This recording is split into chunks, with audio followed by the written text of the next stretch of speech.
बिस्मिल्लाहिर्रहमानिर्रहीम। अस्सलामु अलैकुम अज़ीज़ तलबा। आज हम एडवांस्ड अकाउंट्स में एक नया टॉपिक देखेंगे और हमारा टॉपिक है जी hire purchase system. Hire purchase system. अब बेसिकली ये इंट्रोड्यूस करवाया गया कि जब कोई भी शख्स इस सूरत हाल में होता है कि वो प्रोडक्ट को नकद नहीं खरीद सकता, तो फिर उसके लिए ये आसानी पैदा की गई कि वो जो अदायगी है उस प्रोडक्ट की वो इंस्टॉलमेंट की सूरत में कर दें। तो जब ये अदायगी इंस्टॉलमेंट की सूरत में की जाती है तो इसे हम हायर परचेज सिस्टम का नाम देते हैं। दो कॉन्सेप्ट बड़े क्लोज हैं। एक तो ये हायर परचेज सिस्टम है, एक इंस्टॉलमेंट परचेज होता है। हायर परचेज में भी आप शय जो है वो ले लेते हैं, उसको इस्तेमाल करते हैं और उसकी अदायगी इंस्टॉलमेंट्स की सूरत में।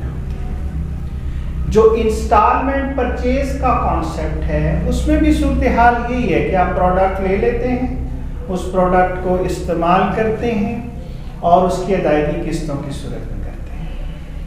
जो बेसिक डिफरेंस है हायर परचेज और इंस्टॉलमेंट सेल्स में वो है ऑनरशिप का।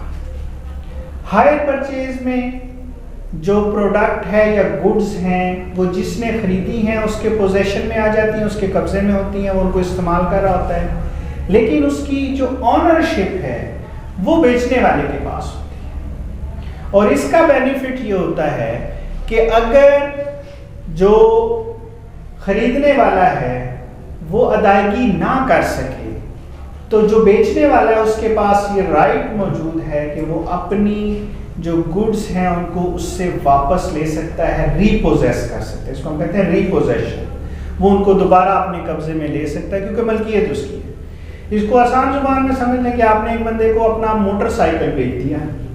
मोटरसाइकिल के जो कागजात हैं वो आपके नाम के ऊपर है, मोटरसाइकिल आपने उसे दे दिया और वो जो डॉक्यूमेंट्स हैं उसकी ऑनरशिप के वो आपके पास है। अब उसने कहा कि मैं अदायगी किस्तों में कर दूंगा, 6 महीनों की किस्तों में मैं आपको अदायगी कर दूंगा। अगर वो अदायगी नहीं करता तो अब क्योंकि कानूनी तौर पर आप मालिक हैं उसके, डॉक्यूमेंट्स आपके पास हैं, डॉक्यूमेंट्स आपके नाम पे हैं, ऑनरशिप आपकी है, तो आप उसको बड़ी आसानी से उससे रीपोजेस कर सकते हैं। जबकि इंस्टॉलमेंट सेल्स में ऐसा नहीं होता। उसमें ये होता है कि जब हम गुड्स बेचते हैं तो गुड्स का पोजेशन ट्रांसफर हो जाता है सेलर को, जो खरीद रहा है, जो है वो खरीद रहा है उसको, और साथ में ऑनरशिप भी ट्रांसफर हो जाती है। अब जब मालिक भी वही है चीज का, डॉक्यूमेंट्स भी उसी के पास है, नाम भी उसी के पास है, कब्जे में भी उसी के पास है, तो अब अगर उसकी अदायगी नहीं होती तो उस सूरत में गुड्स को रीपोजेस्ट करना जो है वो बहुत मुश्किल काम होता है। उसके लिए फिर आपको बड़ा लंबा प्रोसेस करना पड़ता है। लेकिन ज़ाहिर है जो लोग इंस्टॉलमेंट परचेज और इंस्टॉलमेंट सेल्स का काम करते हैं वो उन्हें पता होता है कि किस तरीके से। तो ये बेसिक डिफरेंस जो है वो ऑनरशिप की ट्रांसफर का है। हायर परचेज में ऑनरशिप ट्रांसफर नहीं होती, वो सेलर के पास ही रहती है जिसने वो अशिया बेची। जबकि इंस्टॉलमेंट सेल्स की सूरत में पोजेशन के साथ साथ ऑनरशिप भी जो है वो ट्रांसफर हो जाती है सेलर से परचेजर को। तो ये बेसिक डिफरेंस याद रखना है। तो यहाँ हम हायर परचेज सिस्टम की बात करेंगे। अब इसमें ये होता है कि वो जो खरीद रहा है उसे हम कहते हैं हायर परचेजर। ये हमारी पहली पार्टी है जो खरीद रहा है, हायर परचेजर जिसने सामान जो है वो खरीदा है। दूसरी पार्टी है जो सामान बेच रही है, इसे हम कहते हैं हायर वेंडर। अब हायर के लफ्ज को आपने ज़हन में रखना है। हायर से मतलब लिया जाता है किराए पर देना या किराए पर लेना, ठीक है, कोई भी शय। तो यहाँ पे भी सिचुएशन ये है। अब अगर वो किसी भी मौके पर जिसने अशिया खरीदी हैं वो अदायगी करने के काबिल नहीं रहता तो वो उससे गुड्स रिपोजेस्ड हो जाएंगी क्योंकि उसकी ऑनरशिप जो है वो सेलर के पास है। साथ में वो जो उसने पेमेंट की हुई है वो एडजस्ट हो जाएगी हायर की सूरत में, किराए की सूरत में, उसको वापस कुछ भी नहीं मिलना, ठीक है। और इस एग्रीमेंट का एक और बेनिफिट ये होता है कि किसी भी टाइम पर दोनों पार्टीज में से कोई भी पार्टी इस एग्रीमेंट को खत्म कर सकती है। तो ये भी एक बेनिफिट होता है हायर जो परचेज सिस्टम है उसके। अब इसमें कुछ कॉन्सेप्ट और आपने समझने हैं। एक कॉन्सेप्ट है हमारा कैश प्राइस का। अब देखिए नॉर्मली जब आप कोई भी चीज खरीदने के लिए जाते हैं तो अगर आप नकद बेसिस के ऊपर खरीद रहे हैं तो वो शय आपको सस्ती मिल रही होती है, ठीक है। लेकिन अगर आप उसे खरीदते हैं